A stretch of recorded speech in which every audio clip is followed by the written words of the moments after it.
When I returned to Baker Street from a short holiday in the spring of 1891, I had seen little of Holmes for some time.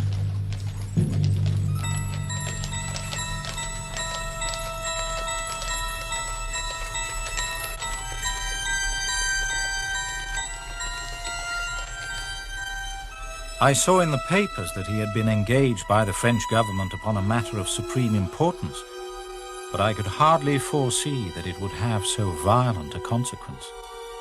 It lies with me now to tell for the first time what took place between Mr. Sherlock Holmes and Professor Moriarty in that fateful year. Ah, Mrs. Hudson. Has Mr. Holmes returned? Oh, he has indeed. He came in early, must have been before 7. "Morning, Mrs. Hudson," he says. "Have you anything nice for my breakfast?" As if he hadn't been away for 4 months. You could have knocked me down with a feather. And he's gone out again, I take it? Yes, he had his breakfast and then he went out again just after his visitor left. Visitor? An elderly gentleman. They had words. I didn't like the look of him. Not at all, I didn't. He had a face like the wrath of God. Or should I say the devil? Indeed. Where should we open a bottle of the best claret to celebrate Mr. Holmes' return? Why not? Very good. Thank you, Mrs. Hudson. I learned later that Holmes had survived 3 attempts on his life that very day. But as I waited for him to reappear, Baker Street looked to me as safe and secure as ever.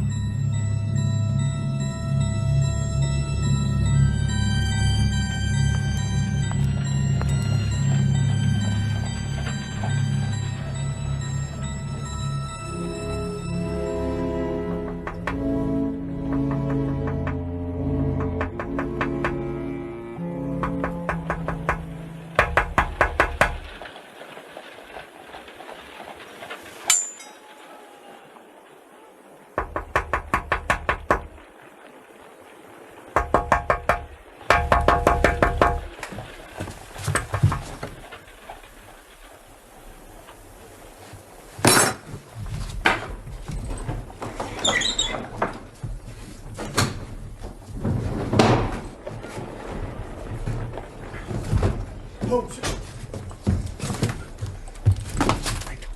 Wait.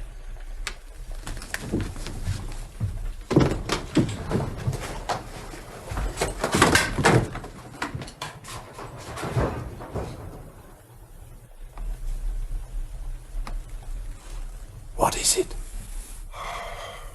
Air guns. A rather special air gun, in fact. Watson, would you have any objection to drawing the blinds, casually, as if you were alone in this room?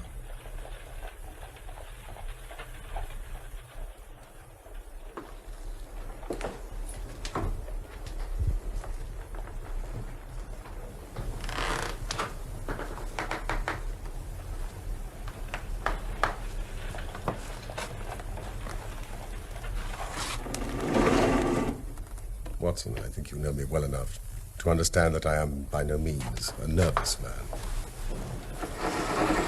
But it is stupidity rather than courage to refuse to recognize danger when it is close upon you.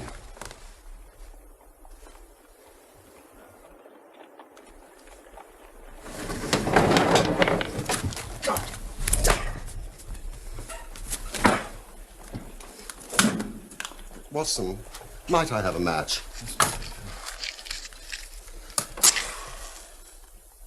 Holmes, you're hurt. Scratches, nothing to signify.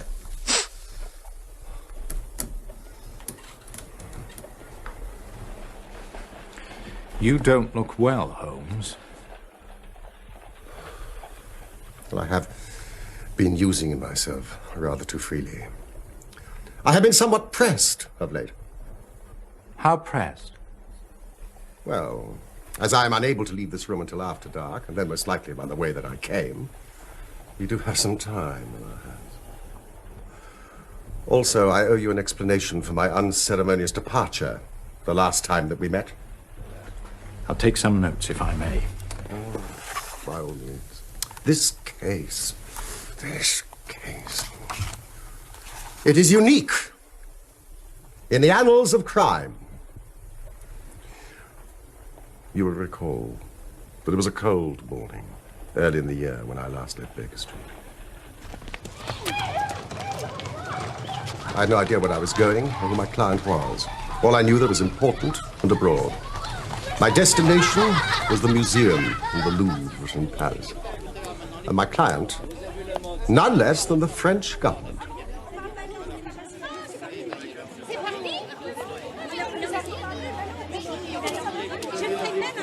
Surely this Palais du Louvre is near to the very heart of France. It was here that the great Roi Soleil held court, and here that Napoleon Bonaparte was married to the Archduchess Marie-Louise of Austria. Indeed, it is a history lesson in stone. And now this gallery contains our finest paintings.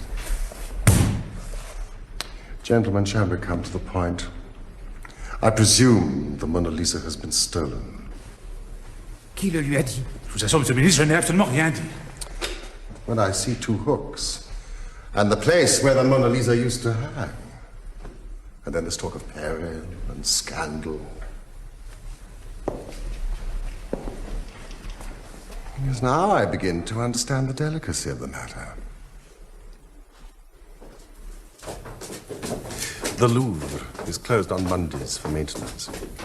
The fact that the Mona Lisa was not hanging in her usual place was put down to the fact that she was in the photographic studio. It was only later in the day that a workman found the frame in a little storeroom under the Salon Carré.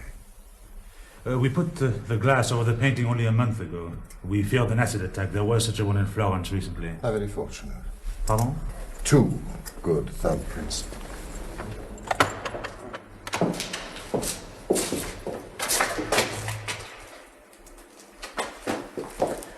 Many artists come here to make copies of the paintings.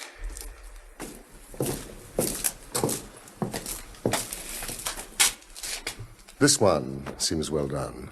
Yes, that artist is particularly clever and makes a good living from his copying. I should like to meet him sometime.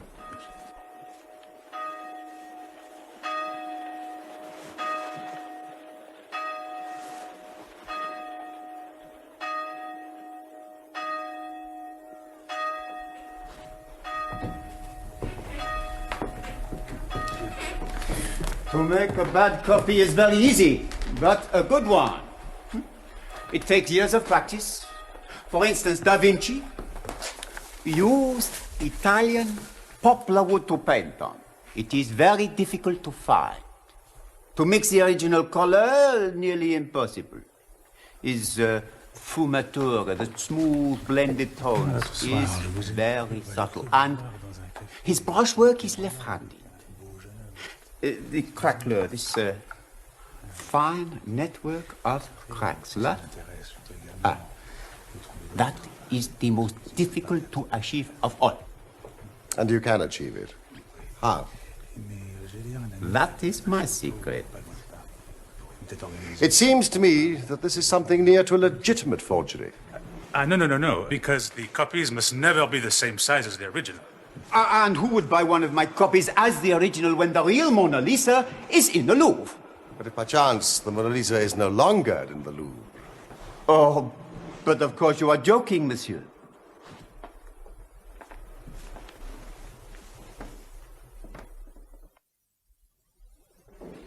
Happily, the French police are well ahead of the British when it comes to fingerprints.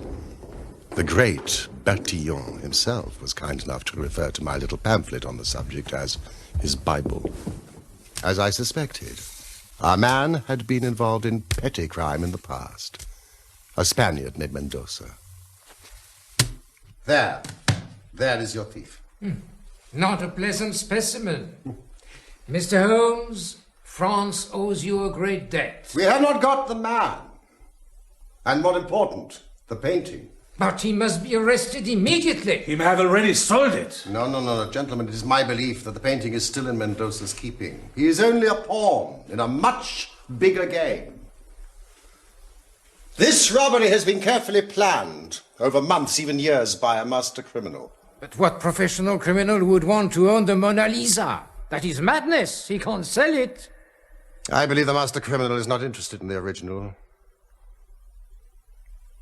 If he can pass off the forgeries as originals for the same price. Gentlemen, we must alarm Mendoza.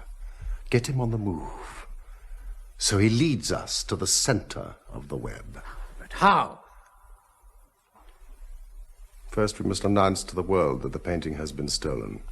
Oh, but that would create a great scandal, both myself and the director. Minister, please, if I may explain.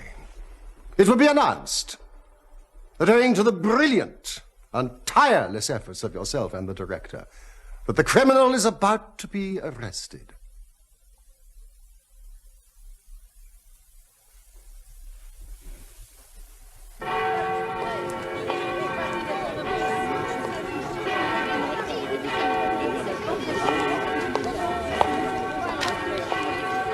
Mr. Holmes, we must arrest him now.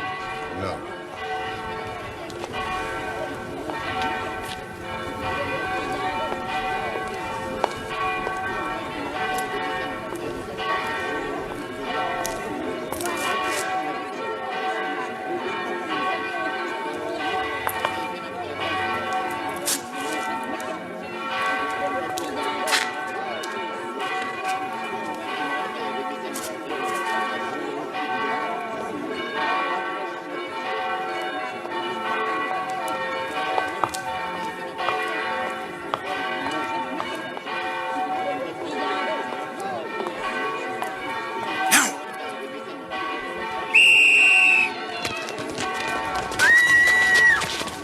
Holmes, I understand that the recovery of the original would make it impossible for the thieves to sell any copies, however excellent those copies were. But did you have any clue to the identity of the mastermind behind the whole scheme? I was satisfied that I had recognized one of Professor Moriarty's agents. Moriarty?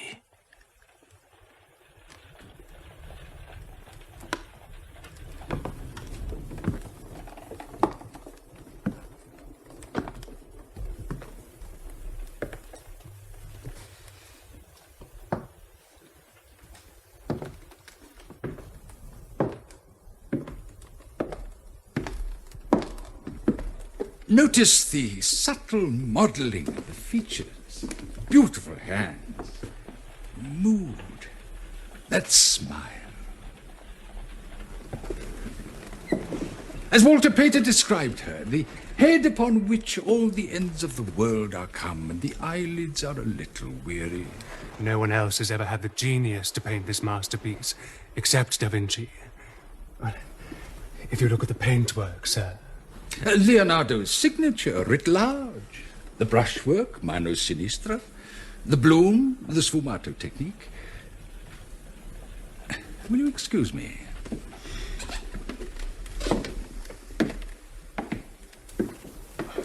I would say, without hesitation, that the general opinion of the art world is that this is the greatest portrait ever painted.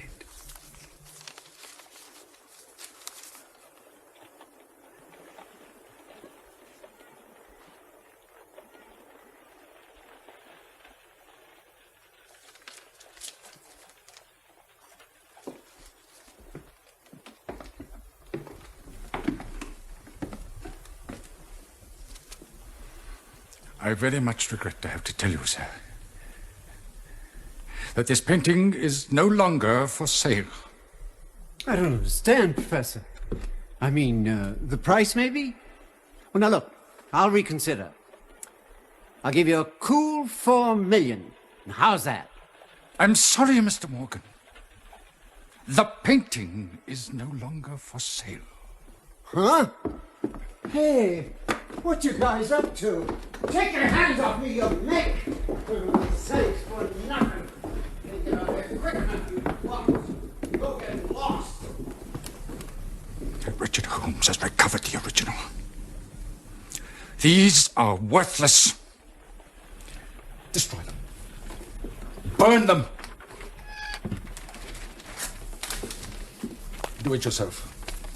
Let no one else see you. Yes, Professor Moriarty.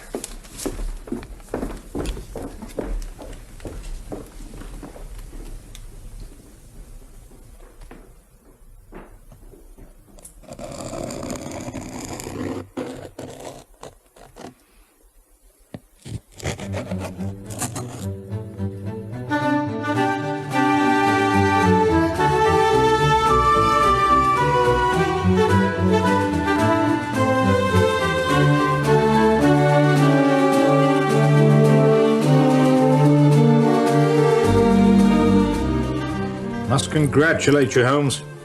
Such an honor, and so well deserved. It was no great problem. The case practically solved itself. I hear you had a visitor this morning. Ow! I had not been back in Baker Street more than half an hour when... But you cannot go up there, sir.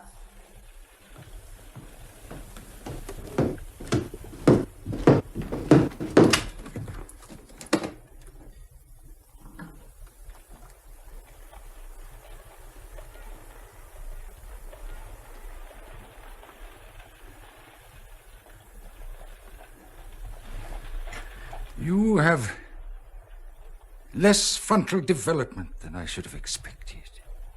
It's a dangerous habit to finger loaded firearms in the pocket of one's dressing gown.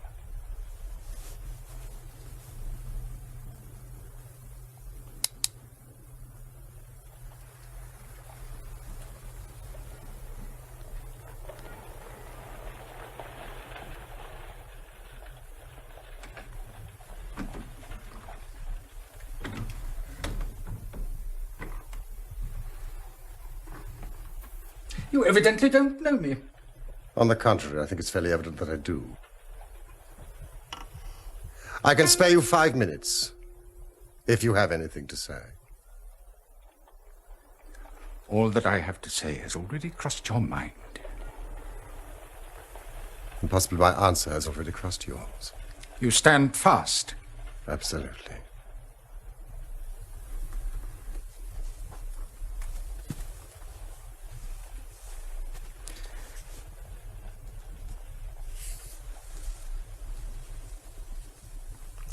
You frustrated me in the affair of the French gold. Ah.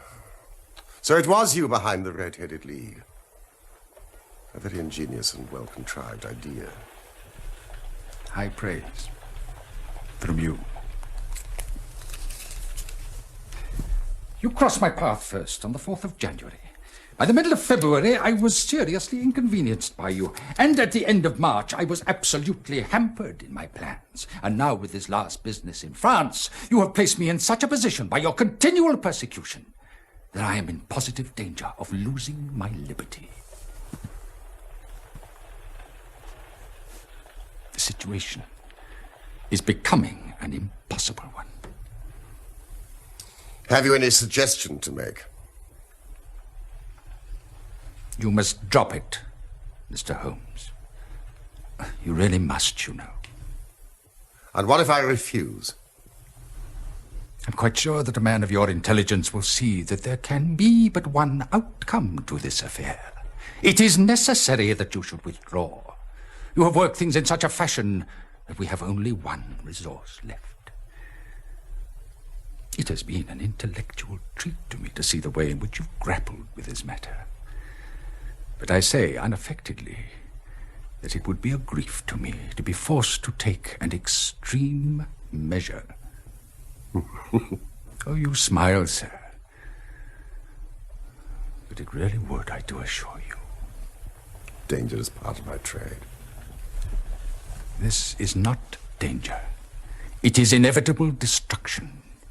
You stand in the way not merely of an individual, but of a mighty organization, the full extent of which even you, with all your cleverness, have been unable to realize. You must stand clear, Mr. Holmes, or be trodden underfoot. You know, I'm afraid that in the pleasure of this conversation, I'm neglecting business of importance, which awaits me elsewhere.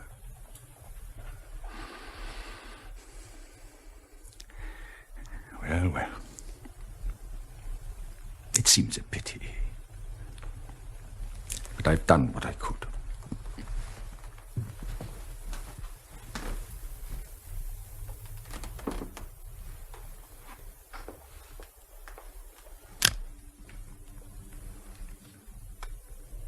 This is a duel between you and me, Mr. Holmes.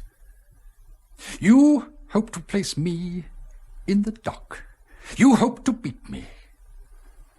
If you are clever enough to bring destruction on me, rest assured, I shall do as much for you.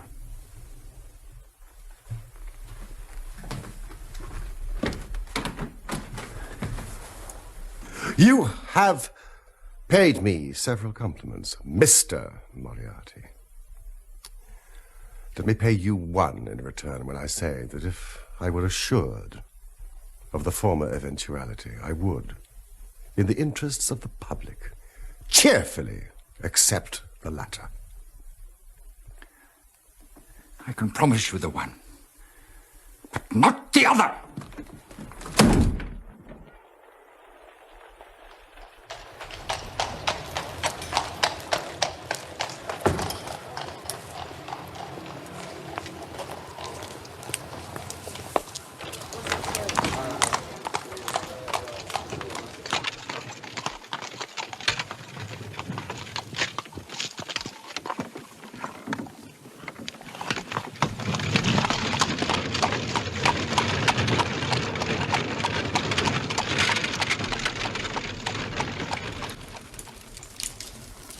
He is the Napoleon of crime, Watson. For years I have endeavored to break through the veil which shrouded him. And at last, I've seized a thread and followed it to Moriarty himself. And now I'm ready to close on him. If he doesn't close upon you first.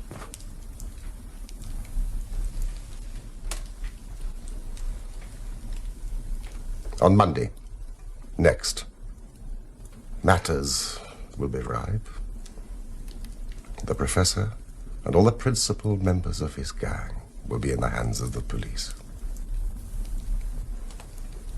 Then will come the greatest criminal trial of the century. The clearing up of over 40 mysteries and the rope for all of them. I cannot do better than to get away for the few remaining days. It would give me great pleasure, Watson, if you would come onto the continent with me. The continent? I'd be delighted, Holmes, but where? Anywhere. It's all the same to me. Yes, but won't we have to dispose of Professor Moriarty first? It seems to me that we're under siege in this very room. Oh, that reminds me. I must be on my way. Won't you stay the night? No, it's too dangerous for you if I stay here.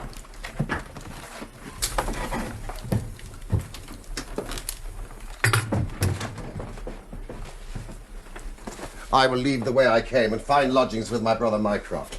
We start tomorrow morning. Tomorrow morning? Oh, yes, it is most necessary. Now, here are your instructions, and I beg of you to follow them to the letter.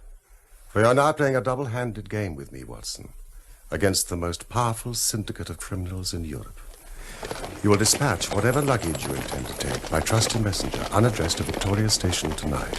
In the morning, you will send Mrs. Hudson for a hansom cab, desiring her not to take the first or second which may present itself.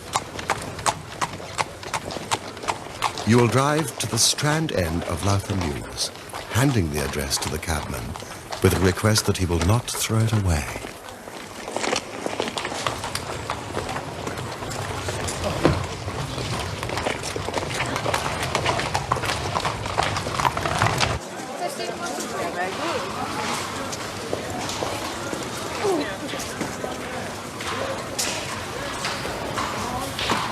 Have your fare ready, and the instant that your cab stops, move speedily through the mews and time yourself to reach the other end at exactly 9:15, where you will find a small brougham waiting close to the curb, driven by a fellow with a heavy black coat tipped at the collar with red. Into this you will step, and you will reach Victoria in time for the Continental Express.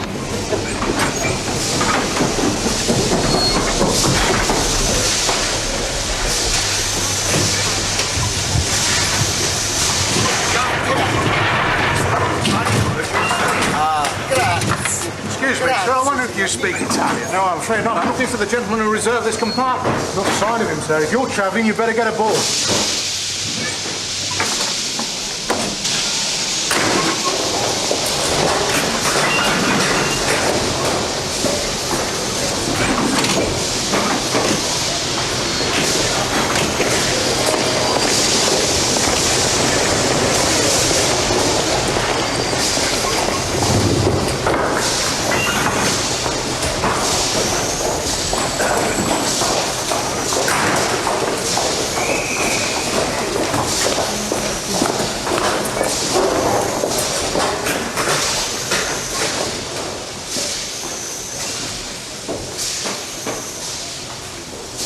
My dear Watson, you haven't even condescended to say good morning to me.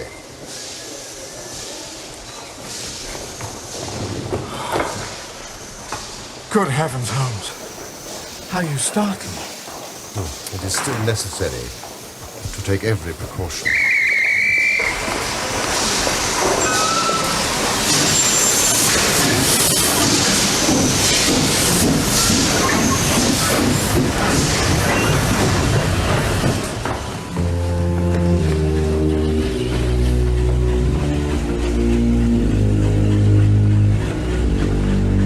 I'd rather fine, Watson.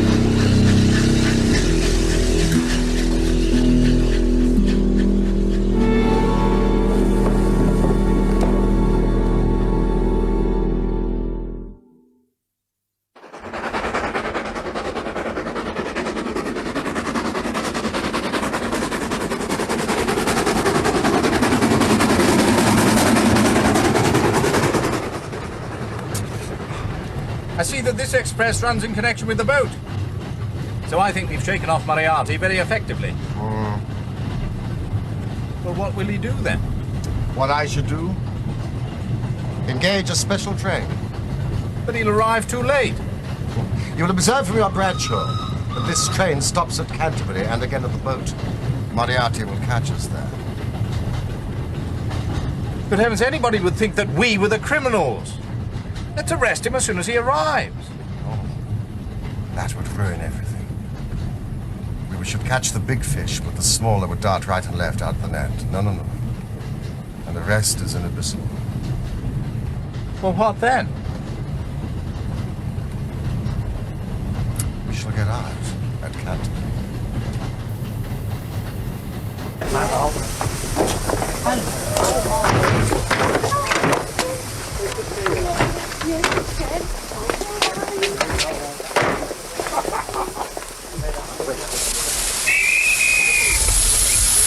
But Holmes, our luggage. We must give Moriarty something to follow. What do we do? We shall go across country.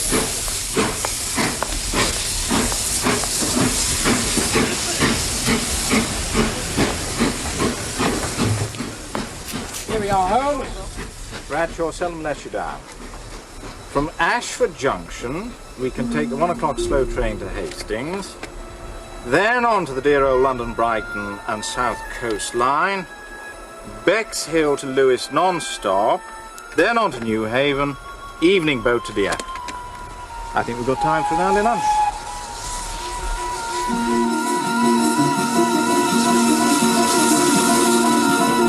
So soon.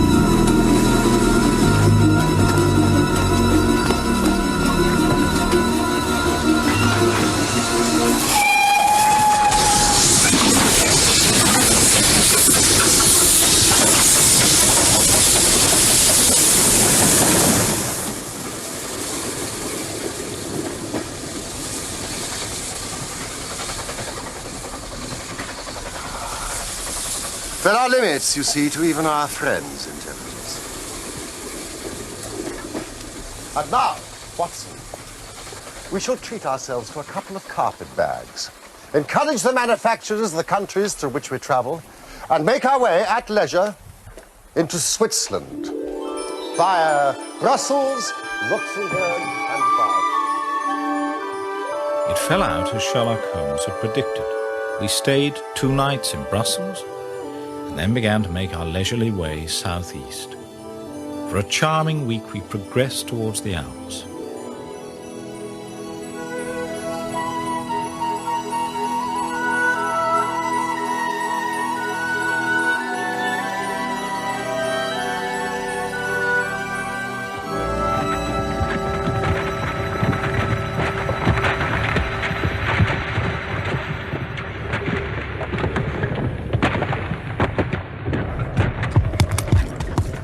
What do you think?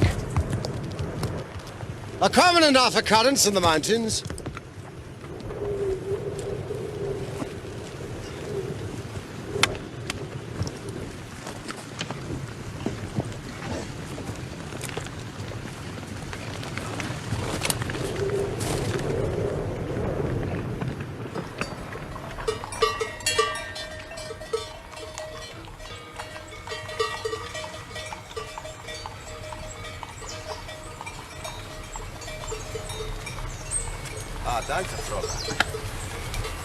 Ah,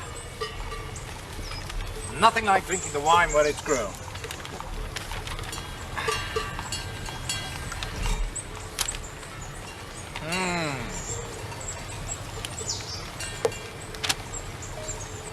All gangs safely secured, only Moriarty escaped the net, signed Mycroft. He's given them the slip. I think it would be better if you were to return to England, Watson. Why? You will find me a very dangerous companion now. Moriarty will devote all his energies to taking his revenge upon me. And if I have a companion... Would you be rid of me? No. Except for the reasons I've given. We've been in tight places before together. Never as tight as this one. I'm not leaving you, Holmes. Not unless you order me to go.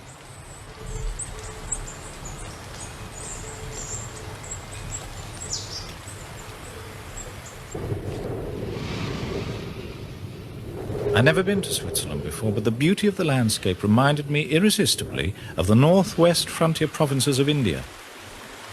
But, in spite of the lovely scenery all round us, it was clear to me that never for one instant did Sherlock Holmes forget the shadow that lay across him.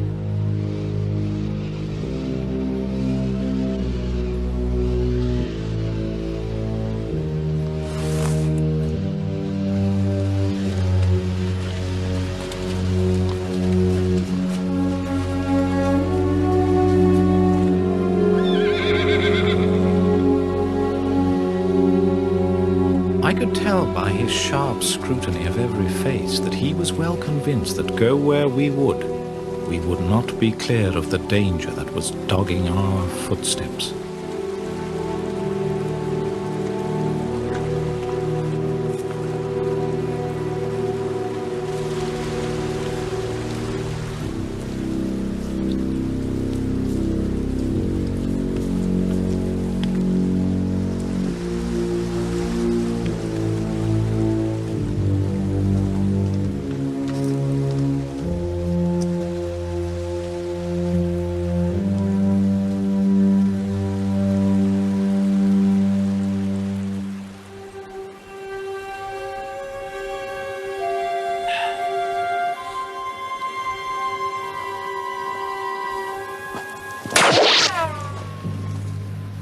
What was that?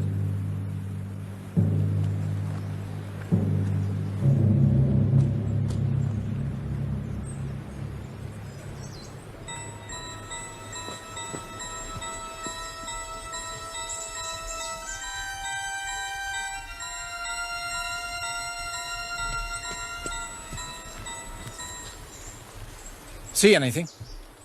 No, nothing. It's time we were on our way. Hans, we're on our way.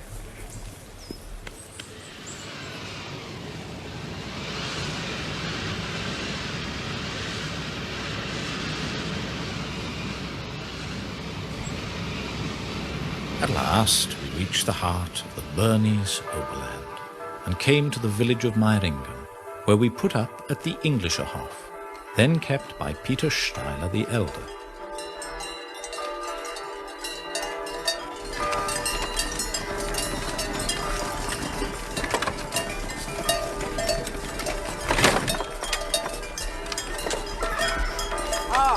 Steiler? Exactly.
The walk over the hills to Rosenlaue is very beautiful. You can stay the night there and come back the next day.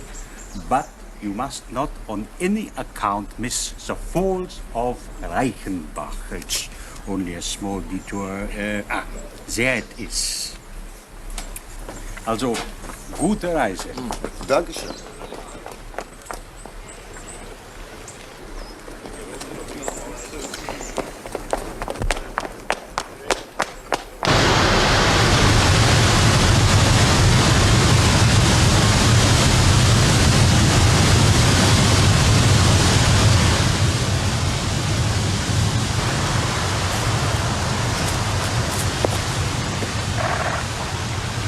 It is indeed a fearful place. The torrent, swollen by the melting glacier, plunges into a tremendous abyss, in which the spray rose up like the smoke from a burning house.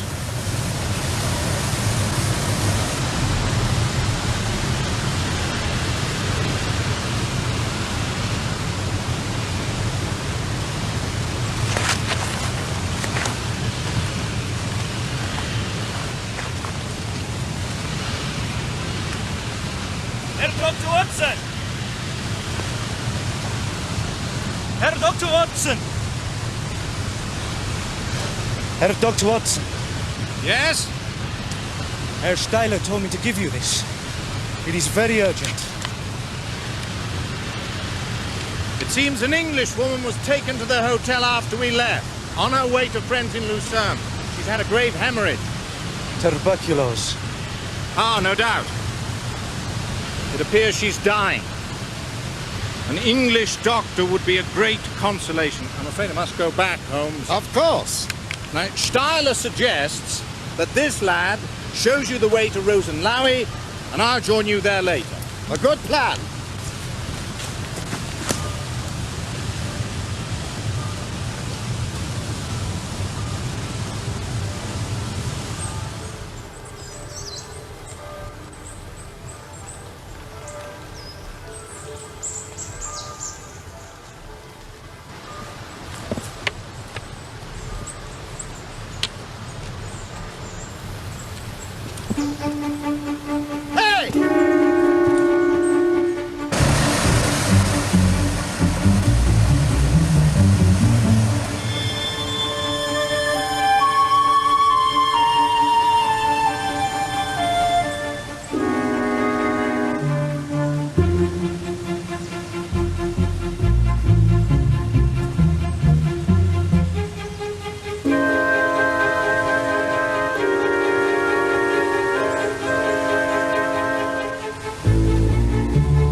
I trust she's no worse. Bitte?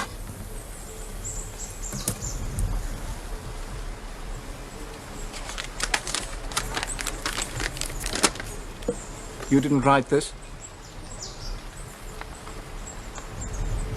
There is no sick English woman at the hotel? No, but it has a hotel mark. Of course, there was a tall old Englishman who came here after you had gone. He said...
It was the sight of the alpenstock that turned me cold and sick. He had not gone to Rosenlau. I stood for a minute or two to collect myself, for I was dazed with the horror of the thing. And then I began to think of Holmes's own methods and to try to practice them.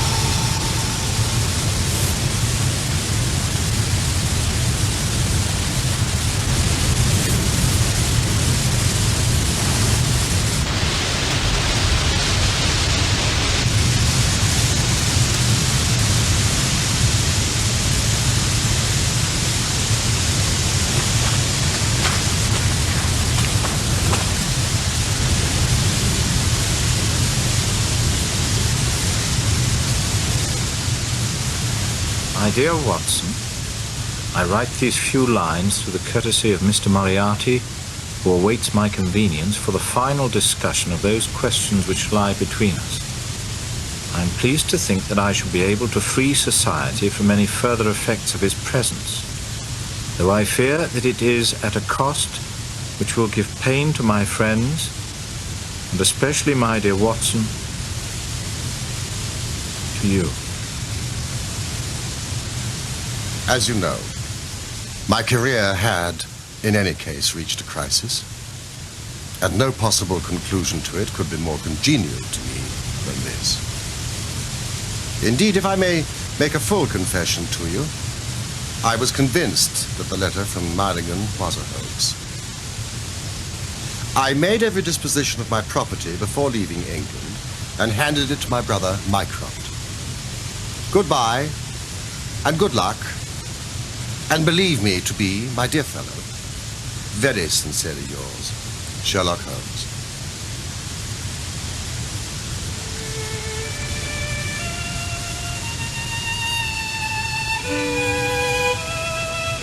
In this situation, I had little doubt that a personal contest between the two men ended as it could hardly fail to end.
It's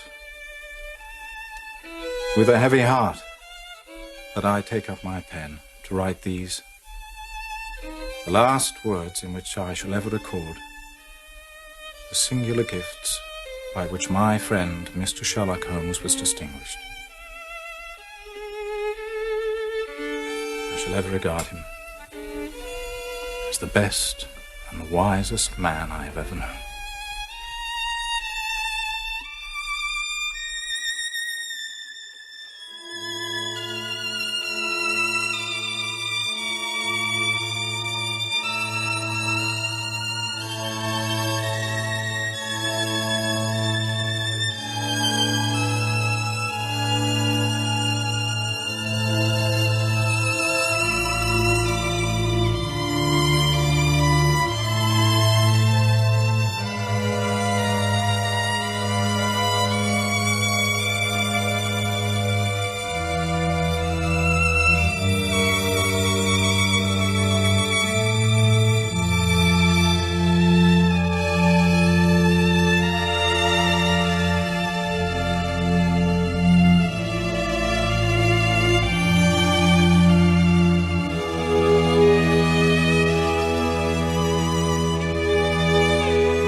1891, at the Reichenbach Falls, near Meiringen in Switzerland, Sherlock Holmes finally closed his account with Professor Moriarty, the most dangerous criminal of his generation. The two men were alone in that dreadful place, but the outcome of their struggle was obvious to a trained observer. Holmes had achieved the destruction of his arch-enemy only at the cost of his own life.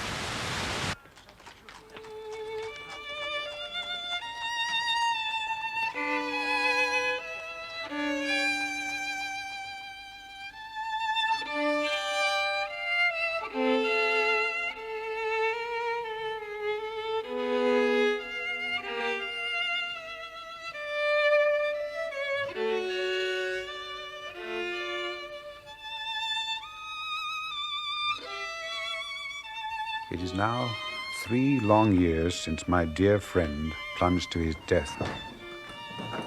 There, deep down under the swirling water, the infamous Professor Moriarty and the foremost champion of law of his generation will lie together for all time.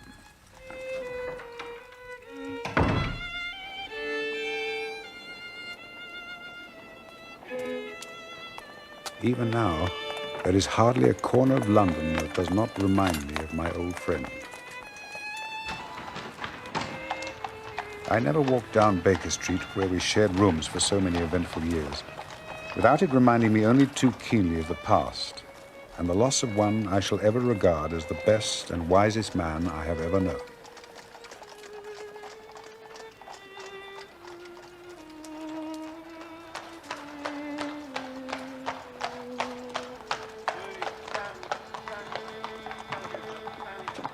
I retained a keen interest in criminal matters and supplemented my meager practice by working as a police surgeon. It was in the early spring of 1894 that I was called out early in the morning to an appointment in the West End. Morning, Constable. Morning, Doctor. Inspector Lestrade is waiting for you, first floor, sir. Thank you.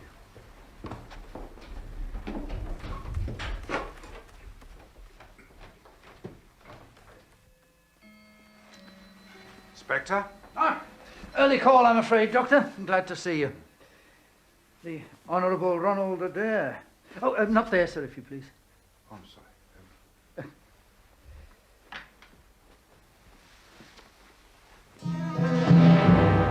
Age 23. A second son of the Earl and Countess of Maynooth. Father, governor of one of the Australian colonies. Mother in London for the winter. Son and daughter living in this house with her. Suicide? Oh, no. No weapon. Oh, this. Was found on the floor beside the corpse. That's one of those soft-nosed revolver bullets. Horrible things. Yes. Must have gone right through the poor fellow's head. It's unusual, isn't it, for a pistol to have such a velocity? More like a rifle. Yes. Well, it's murder then, Inspector. Oh, yes. Any idea who it was? No. It's early days yet, but this one looks to me as if it could turn out to be a bit of a puzzle. Well, presumably he was, sitting in that chair. I suppose counting that money. Oh, the murderer doesn't appear to have been a thief. Adair had spent the evening playing cards at his club.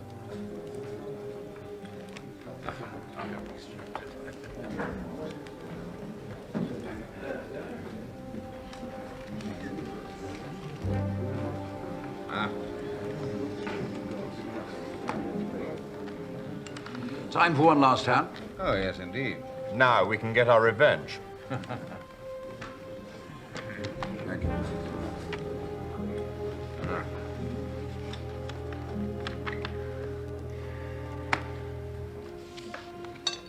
Oh, Ronald, what's the damage?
Ronald? Ronald?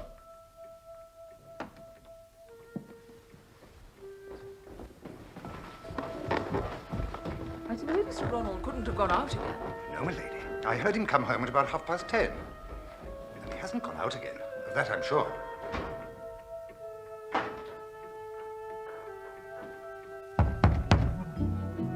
Mr. Ronald.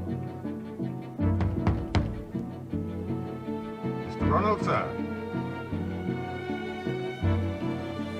Let's break it down, my lady.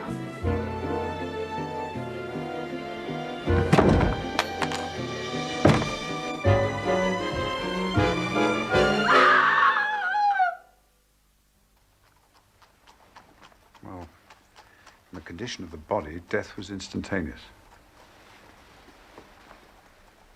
I suppose the murderer came in through the window. Well, the window was open. Strange part of the matter is there were no signs of any intruder. Nothing, inside or out. I wouldn't like to climb up here at night. Must have been a monkey. As you say, Doctor, an impossibility. Looks like the murderer had wings. Well, this sort of case sort of interested our old friend, Mr. Sherlock Holmes. Yes, indeed. What a loss he is, Doctor. Oh, I didn't always approve of his methods, but he was the best amateur there was or ever likely to be. Well, there were times when he even got the better of me. All right, Inspector, if you arrange for our friend to be brought round to the mortuary, I'll conduct an autopsy this afternoon. Yes, indeed, Doctor. Well, see you at the inquest. Till then.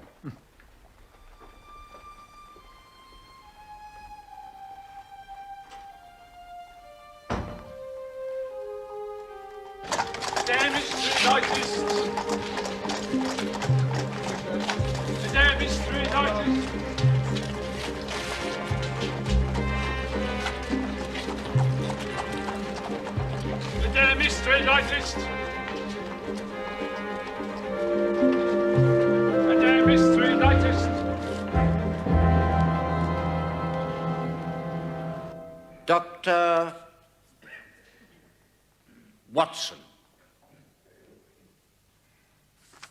you are a police surgeon. Yes, sir. You examined the deceased, Ronald Francis Adair, who is the subject of this inquest, and later conducted a post-mortem on the corpse. I did, sir. Pray, what are your findings? Death occurred as the result of a bullet wound from a .45 revolver. Dr. Watson, I beg you to keep to fact. My business is to establish the facts of this case. I'm sorry, sir, I don't understand. You say that the bullet came from a .45 revolver. That is pure speculation on your part. It is not your business to start guessing at the type of weapon used. That is a subject for the police. I'm sorry, sir. Pray continue. Death occurred as the result of a wound from a soft-nosed lead bullet. The bullet penetrated the skull above the left eye, traversing the left frontal lobe, through the cerebellum, and then exited from the skull at the back of the head by the left occipital parietal suture. In your opinion, when did death take place? Well, it would have been instantaneous. Have you any idea how far this bullet had travelled before it entered the body? I cannot be sure, but it would certainly be more than 4 or 5 feet. Time of death? Death occurred between 10:30 and 11:30 post-meridian on the 20th of this month. Thank you, Dr. Watson. Ronald Adair and I were in the Harrow 11 together. He was a first-class bat, pretty effective leg spinner. A good sportsman, in fact. Absolutely first-class sportsman, sir. Straight as a die. One of the most popular fellows I know. Thank you, Mr. Murray. Sir John Hardy. I was Ronald Adair's godfather and a trustee of the estate. Of course, the family is absolutely devastated by this appalling tragedy. I put the boy up for the Bagatelle Club, as a matter of fact. He always enjoyed a game of cards. Win or lose, would that affect Mr. Adair in any way, Sir John? Good Lord, no. Not in the least. He never played such high stakes they could affect him at all. The family fortune is a very considerable one. Thank you, Sir John. You have been a great help. And may I say that evidence from such a distinguished person as yourself is greatly valued by the court. Colonel Moran, you were the last person known to have seen Mr. Adair. Did you know him well? I wouldn't say that I knew Ronald Adair well. Knew his father, Lord Maynooth, very well. Used to play polo together in India. But Ronald... I've seen quite a good bit of him at our clubs over the past few months. We played cards together from time to time. Oh, charming boy. Good manners, intelligent. Matter of fact, he's just the stamp of young fellow I'd like to see joining my old regiment. Did you notice anything unusual about him? Did he seem worried or upset on the last evening you saw him? Not in the least. Quite the opposite, in fact. Have you any idea why someone should choose to murder him? No idea at all.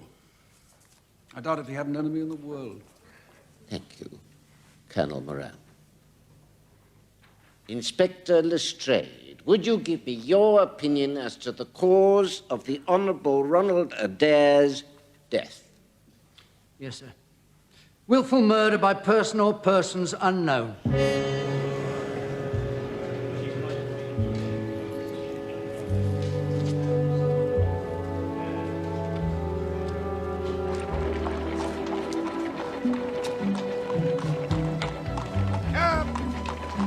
Willful murder by person or persons unknown. Wait, Cab. They're not great. Luke's Grove, Kensington Industries, Cabby.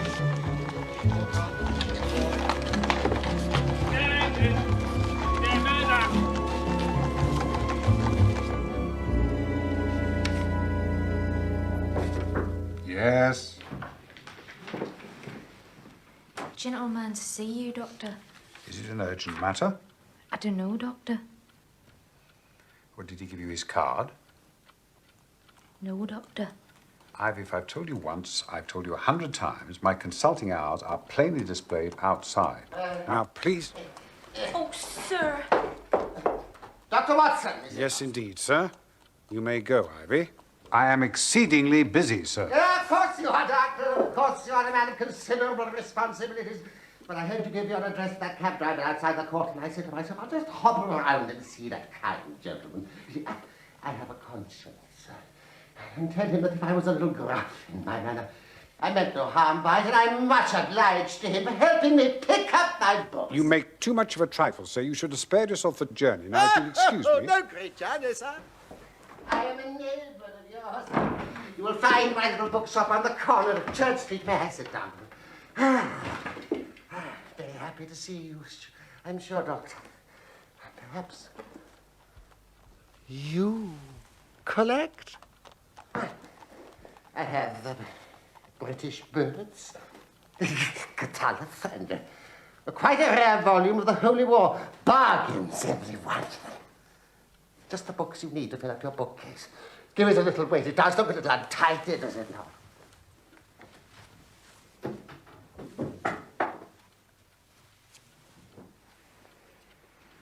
Watson, do you mind if I smoke a cigarette in your consulting room?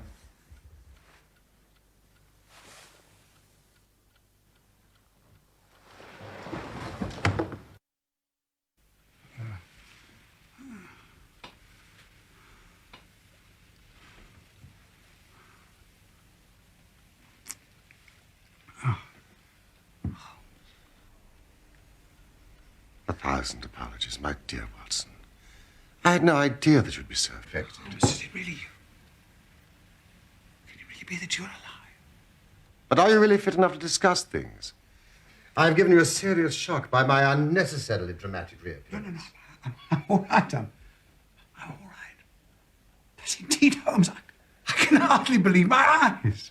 Good heavens, to think that you, of all men, should be here in my consulting room. Well, you're not a spirit, at least, my dear chap. I'm overjoyed to see you. Sit down.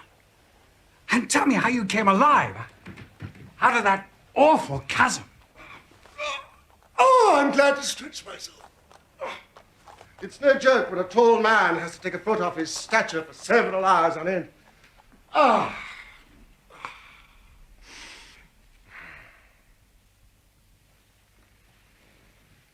Oh, my dear fellow, we have a hard and dangerous night's work ahead of us. Perhaps it'd be better if I gave an account of the whole situation when that work is finished. No. I'm full of curiosity. I should much prefer to hear now. But you will come with me tonight. When you like, where you like. Ha! Ha! Watson. This is just like the old days. You might have a chance for a mouthful of dinner before we need go. Dinner, of course, but first, you must tell me everything. You sure you're all right? I'm fine. Well, then. About that chasm. I had no serious difficulty in getting out of it for the simple reason that I was never in it. You were never in it? No, Watson. I never was in it. The note that I left on the rock at the Reichenbach Falls was absolutely genuine.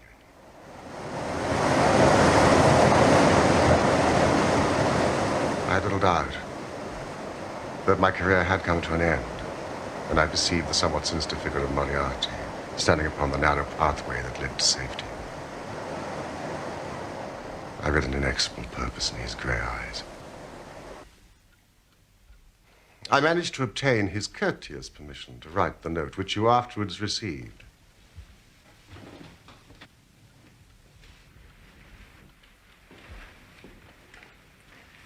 It has remained my most treasured possession.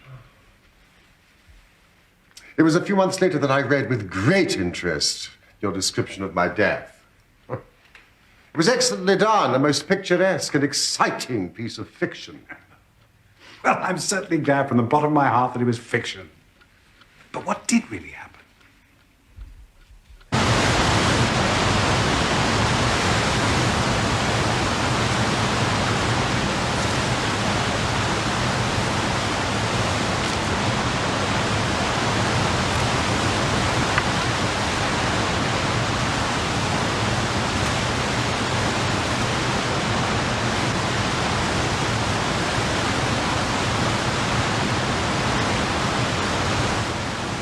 When I reached the ledge, I stood at bay. He drew no weapon, but rushed at me and threw his long arms round me. He knew that his game was up and was only anxious to revenge himself upon me. I have, however, some knowledge of baritsu, or the Japanese system of wrestling, which has, on more than one occasion, been very useful to me. My God. But how did you get away from that place? It was not a pleasant business.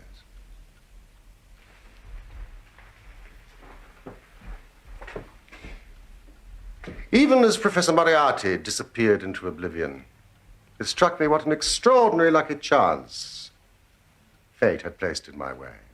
I knew that at least one of Moriarty's henchmen would seek my demise now, with even keener determination to revenge their dead leader. But if I could convince the world that I too was dead. So I decided to disappear, then and there. Heavens above. But the tracks, Holmes. I saw them with my own eyes. 2 went down the path and none returned.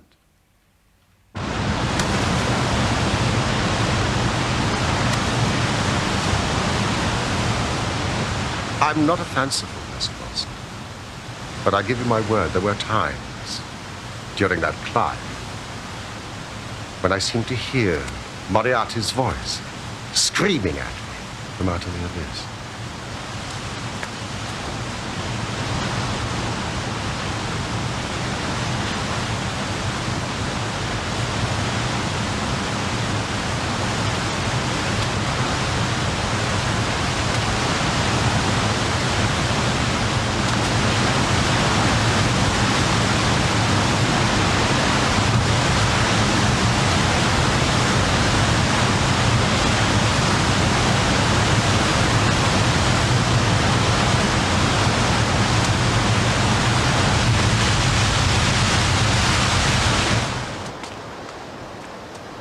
At last I reached a place where I was able to remain unseen.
From my concealed place, I watched you and your followers investigating in the most sympathetic and inefficient manner the circumstances of my death.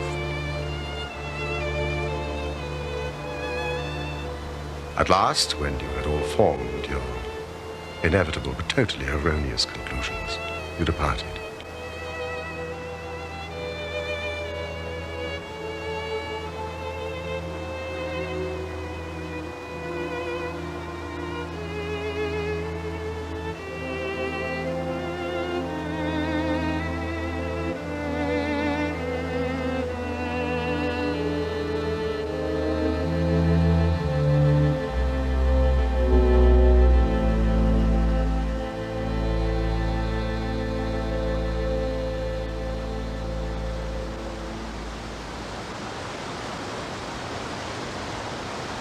It was time for me to be on my way.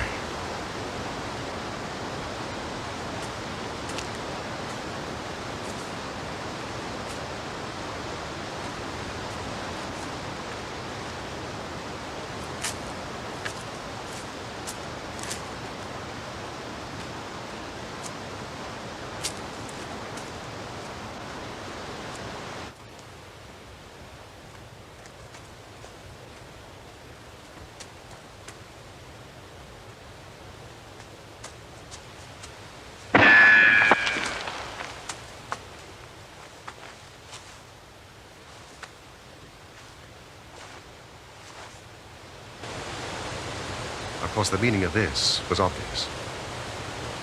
Moriarty had not been alone.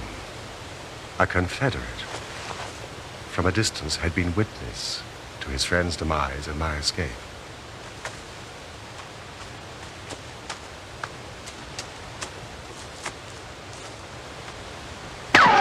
I did not take long to think about it, Watson. I took to my heels and covered 10 miles over the mountains in the pending darkness.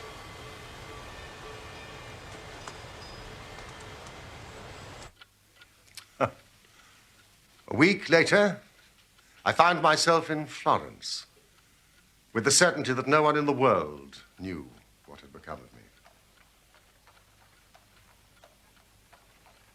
I had one confidant, my brother Mycroft. I had to confide in him in order to obtain the money I needed to live. Of course. I owe you many apologies, my dear Watson. But it was all important that it should be thought I was dead. And it is quite certain that you would not have written so convincing an account of my unhappy end had you yourself not thought that it was true. I have taken up my pen to write to you, but always I feared lest your affectionate regard might tempt you to some indiscretion which would betray my secret.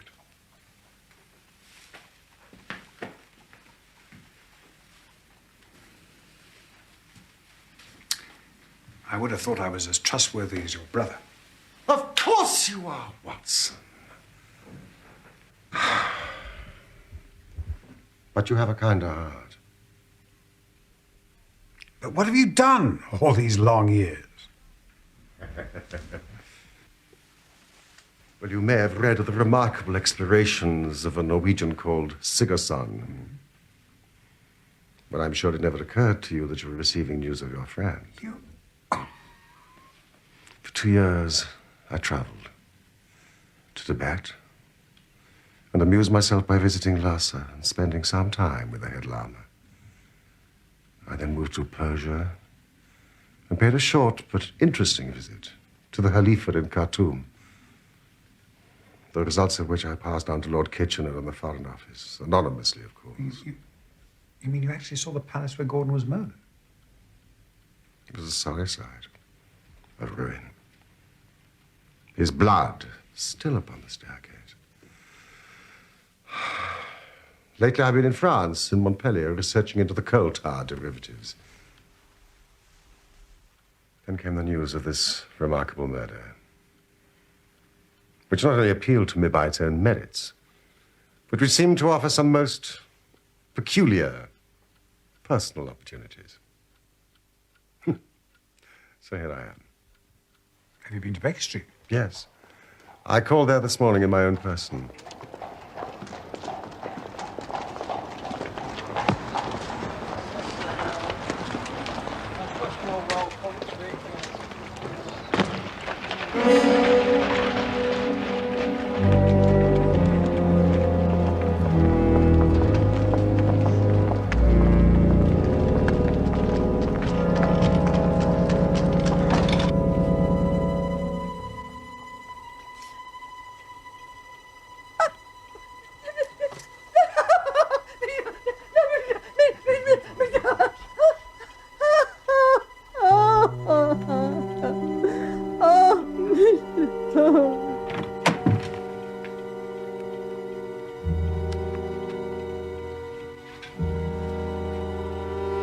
Mycroft had preserved my rooms and my papers exactly as they had always been.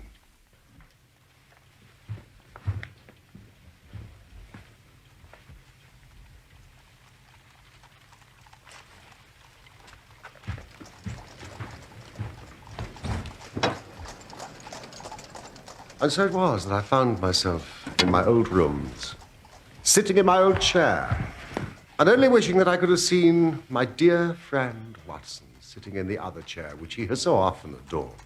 And so I hope I will be. What a remarkable story.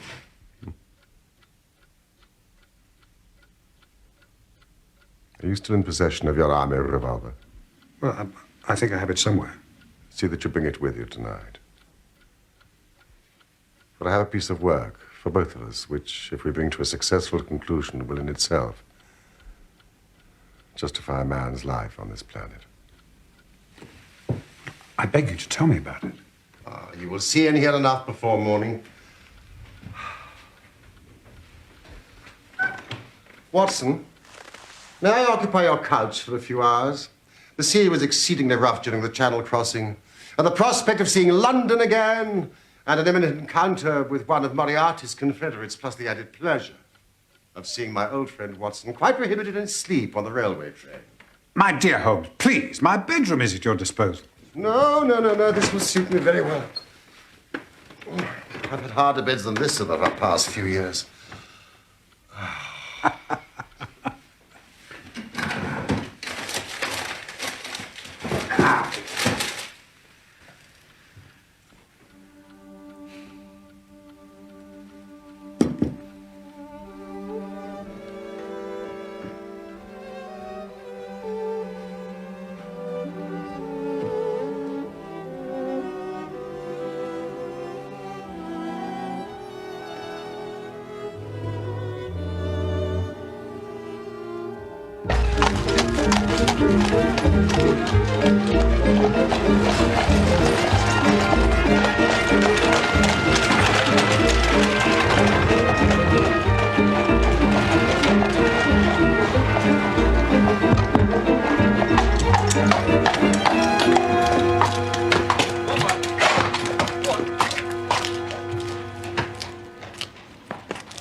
Do you know where we are?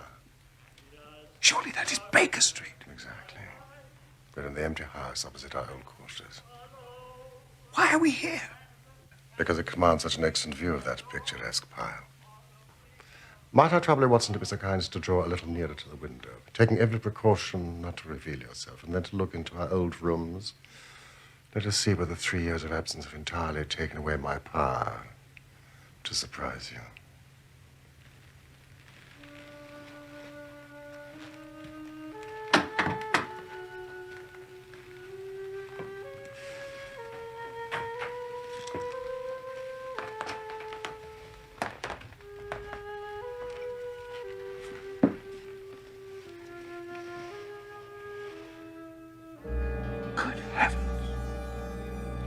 It's marvelous.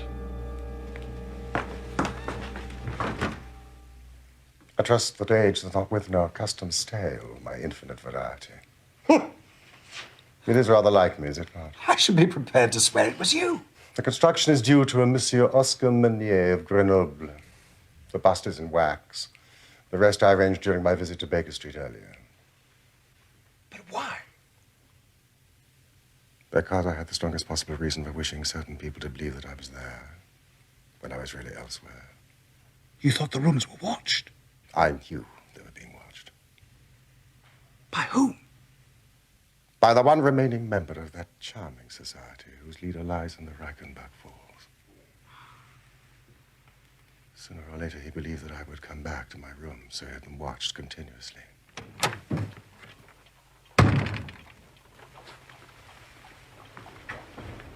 I was observed when I arrived this morning. I recognized the sentinel.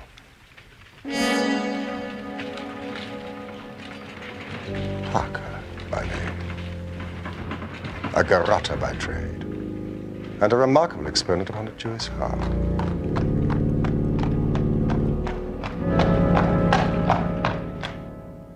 Now I understand the reason for the old bookseller. I care not a jot about Parker, but I cared a great deal about the much more formidable person who was behind him. The bosom friend of Moriarty.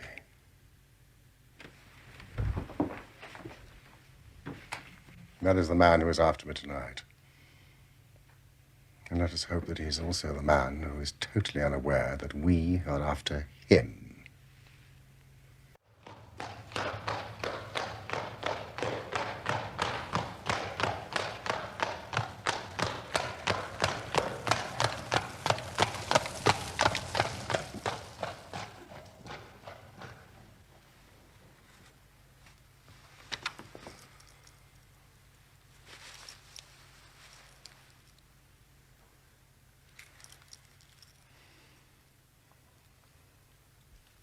Holmes!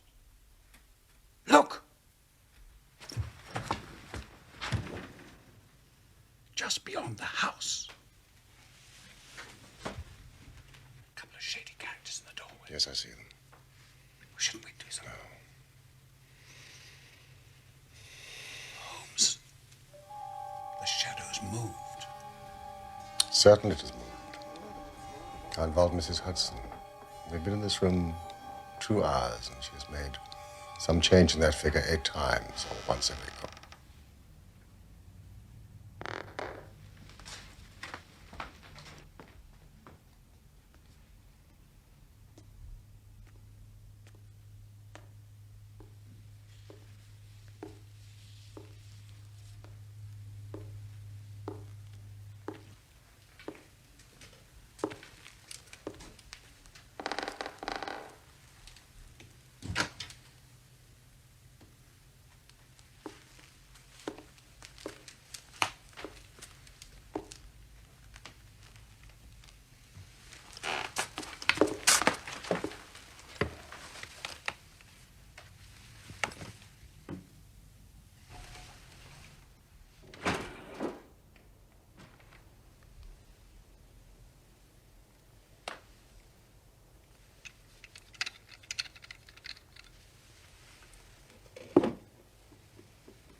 Lestrade, how nice to see you. So it really is you. I had your message. I could scarce believe it. You seem to want some unofficial help.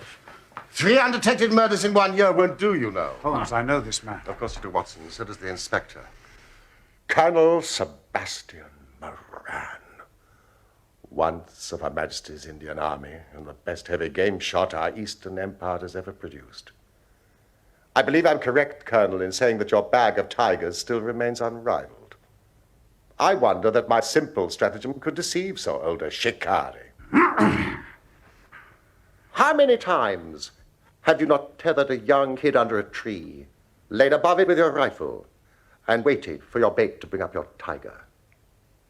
This empty house is my tree, and you are my tiger! The parallel is exact. You may or may not have just cause for arresting me. But there can be no reason why I should be subjected to the jibes of this person. If I am in the hands of the law, let things be done in a legal way. Well, that sounds reasonable. Anything further to say before we go? Only to ask what charge you intend to prefer. What charge, sir? Well, of course, the attempted murder of Mr. Sherlock Holmes. Not so, Lestrade. To you, and you only, belongs the credit of this remarkable arrest. With your usual mixture of cunning and audacity, you have got him. I don't understand you, Mr. Holmes. Do you mean this man? The man whom the entire police force has been seeking in vain. Colonel Sebastian Moran, who shot the young Adair through the open window of his parents' house upon the 20th of last month. That is your charge, Lestrade. You were quite the heroine of the occasion, Mrs. Holmes. I don't know, I'm sure, sir. I hope you observed all precautions. Oh, yes, sir. I went with it on my knees, just exactly as you told me. And a good crick in my back to prove it. Oh, I wasn't half frightened, Doctor. And when that window shattered, I thought I should have died. Yes, you did it very well, Mrs. Hudson. There's no sign of the bullet. Oh, excuse me, sir. A moment, if you please. What is it? I have it here. I picked it up off the carpet. Mrs. Hudson, you are becoming indispensable.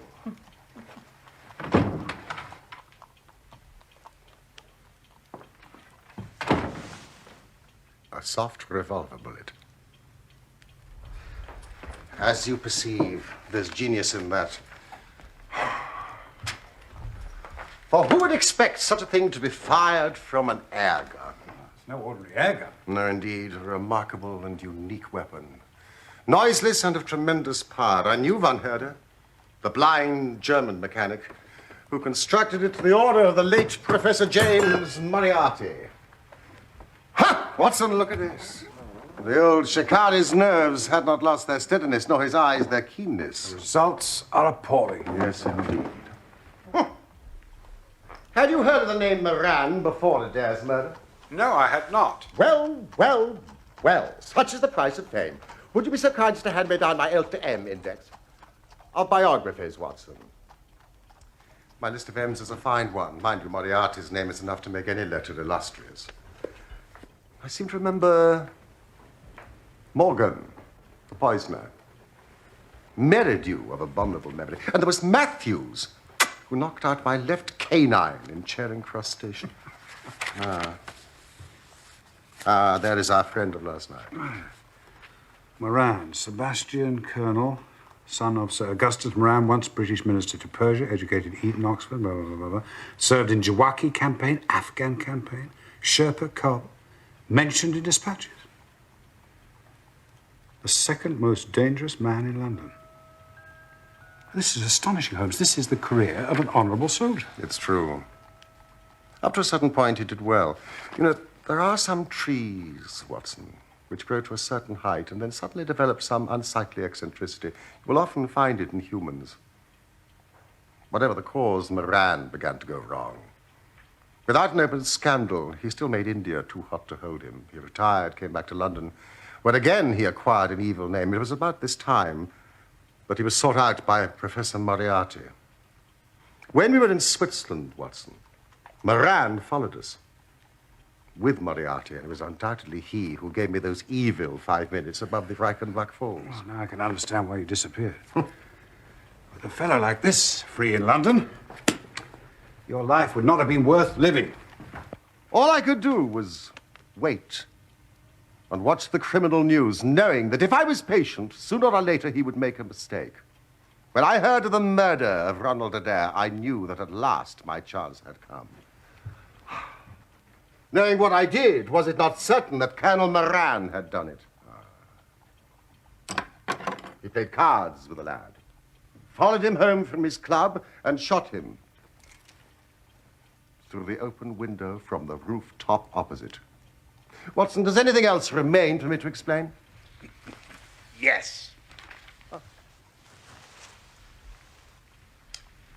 You have not made clear what was Moran's motive in murdering the Honourable Ronald Adair. There we move into the realms of conjecture. Each may form his own hypothesis upon the present evidence, and yours is as likely to be correct as mine. Watson, have you formed one? I think so. Let me hear. Well, it's not difficult to explain the facts. There must have been a considerable amount of money involved, and Moran had undoubtedly played foul. I think that Adair had discovered that he was cheating. Splendid. Very likely he spoke to him privately and threatened to expose him, Moran, unless he voluntarily resigned membership of his club and promised not to play again. Watson, this is excellent. Exclusion from his club would mean ruin to Moran, who lived by his ill-gotten card gains. Therefore, he murdered Adair. Will it pass? I think, without doubt, that you have hit upon the truth. Anyway, it'll be verified or disproved at the trial. Meanwhile, come what may, Colonel Moran will trouble us no more. And the famous air gun of von Herder will embellish the Scotland Yard Museum. Come in.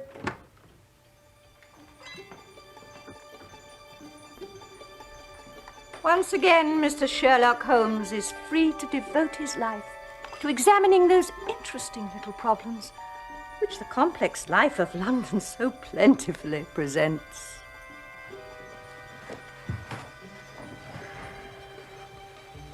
Mr. Sherlock Holmes.